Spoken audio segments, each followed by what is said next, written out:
My mission is simple, to make you money. I'm here to level the playing field for all investors. There's always a bull market somewhere, and I promise to help you find it. Mad Money starts now.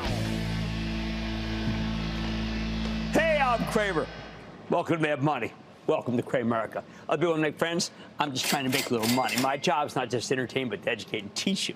So call me at 1-800-743-CNBC or tweet me at Jim Cramer. The market did it again, darn it. We roared at the opening. Dow rallying more than 450 points from the get-go because this morning's consumer price index number came in soft enough to illustrate that inflation is finally running out of steam. So when the CPI came in around 3%, way down from where it was before, we all cheered. Many people bought stocks. Everything's fine, right? Wrong. That rally was a totally revolting development. Sure enough, the averages spent the rest of the session selling off. Dow finishing up just 53 points, while S&P advanced minor 0.03%. NASDAQ edged up 0.12%. A far cry from that overheated opening. There's so many reasons why it was a mistake to buy stocks at a strength this morning, and because I've been spending this whole week teaching you how to avoid the kind of mistakes that make you give up on the entire stock market, we're going to unpack this one, unpack it good. Mistake number one. The vast majority of people who follow the stock market closely were predicting that the consumer price index would be up around 3.3%. It was actually up 3.2%. Take note, when most prognosticators predict 3.3% inflation and you get 3.2% inflation, guess what? It's not a surprise.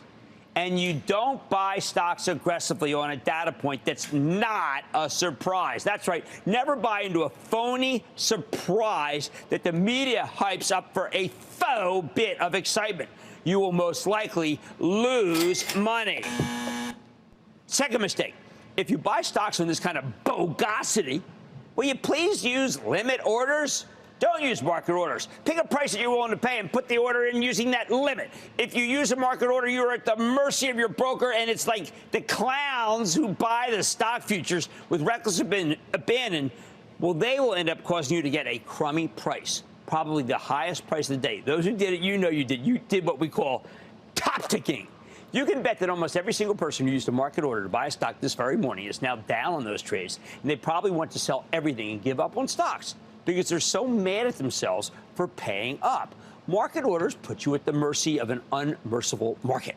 Stick with limit orders, and you won't wind up radically overpaying for stocks. You might miss them, but that's okay. I don't want you doing this and then throwing your stocks away. Third mistake, instead of buying at an up opening like today, maybe you should think a little. Maybe you use these moments of strength to look over what you don't like and sell. Maybe you have a health insurance stock, a pharmacy stock, an oil stock that's been straight up for days, as some of them have been. You should offer that stock up. Again, putting a limit order in that's nicely above where the stock closed the day before. And that's how you get out at a price better than you deserve.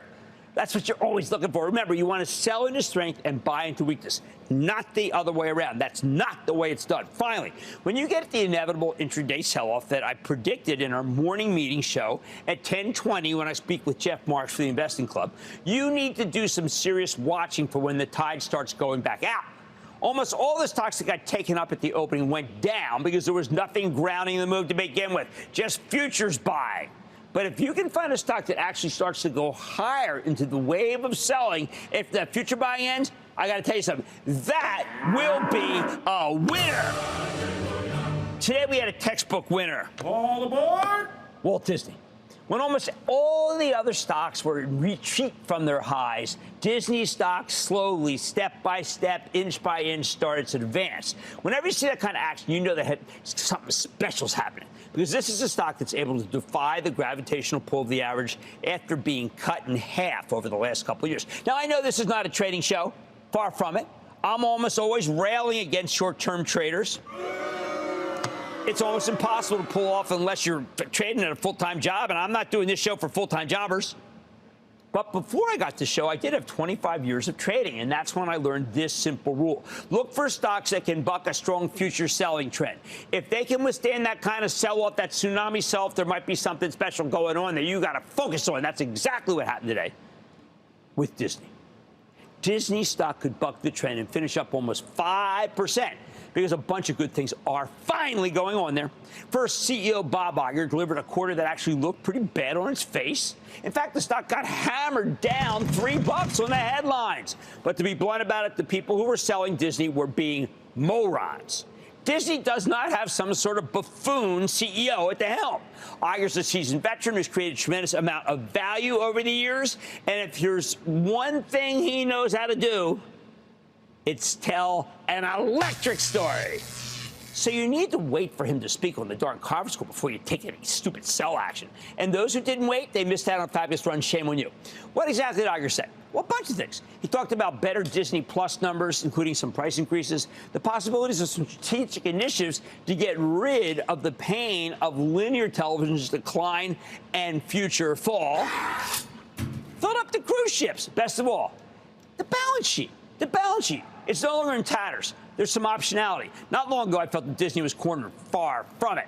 The stock started rallying as the call went on, largely, I believe, because Iger knows what the heck he's doing. He was actually pretty funny, by the way, as the Q&A went on. I know owning the stock has not been fun at all. A house of pain. Some might have found it hard to take the humor. I, on the other hand, found it reassuring. Many CEOs would be shaky. They'd be tense. They would even be brittle after such a hideous decline that this stock has had. Iger sounded in control. I think that's why the stock was able to mount a rally right into the teeth of the market-wide pullback in the first few hours of the day. Now, the sell-off was indeed like just a storm, which meant there was a huge amount of pressure on every stock. To be able to buck that storm pressure, there had to be a tremendous amount of buying power, a sign there will most likely be buyers at lower levels as Disney stock ever comes in again. I like that trampoline underneath. It almost always pretends good news from the analyst community. When they see this kind of action, they think to themselves, aha, the stock's saying finally the worst is over. I better upgrade from sell to hold or hold to buy before it takes up. Before it just boom, without me. How do I know this? Because I've worked with analysts for years, and they're loath to call bottoms themselves. They like to wait until the market calls the bottom for them. That's what I believe happened with the stock of Disney today. But let's go back to that feeling of being picked off by the market's opening. When you see a huge up opening off a stupid, phony surprise, you got to remember that doesn't change the prevailing trend of the market. Right now, the prevailing trend is to sell the big capitalization techs. That's still going on. And buy smaller stocks or industrials with aerospace exposure particularly, or stocks of companies that right now do business in China because the Chinese government's back allowing groups to take tours again. It's viewed as a sign that the worst might be over. I can't call a bottom in China. Much too phony. But the bottom line, I can tell you that when you see the techs rally as part of a group move like we had at the opening, that's going to produce a rout later in the day when the market changes direction. And then you use that route to spot brand new spanking winners. Winners like the stock of Walt Disney. Paul in New Jersey. Paul. Booyah, Jim, how are you? Oh, Jimmy Chill is fine. Don't like the weather. What's happening with you? That's awesome. Three-time caller and a very happy club member. Yes, that's what I want.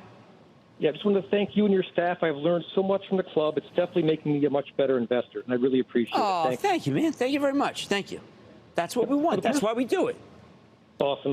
All right, the past couple of nights, you've been talking about pipeline companies. Now, I have a small holding in Kinder Morgan. I've had it for a while. I'm in the green. It pays a nice yield, but it's kind of stuck. It is stuck. Or should I bail and hit the Enbridge? Well, candidly, it's not one of my favorites. I had One Oak on the other night. I thought that was a better stock. And I've got to tell you, I think Enbridge is a better stock. And I can't believe I'm about to say this, but I am going to say it.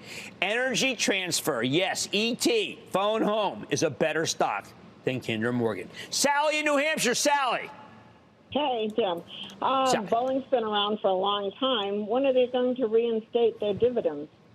Well, Boeing is safe. Boeing is good. Cramer doesn't own Boeing for his charitable trust and feels awful. Got cowed when it just stayed down for so long.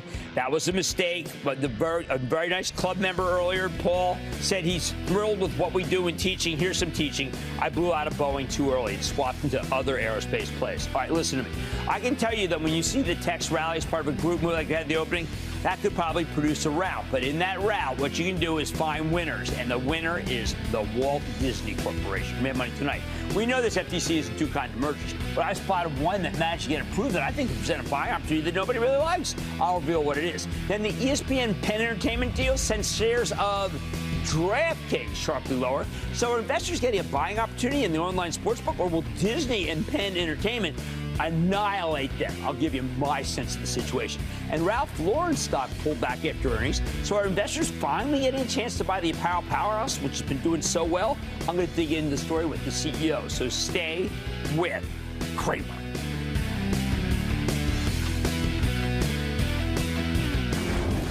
Don't miss a second of Mad Money. Follow @Jim Cramer on Twitter. Have a question? Tweet Cramer. #MadTweets. Send Jim an email to madmoney@cnbc.com or give us a call at 1-800-743-CNBC. Miss something? Head to madmoney.cnbc.com.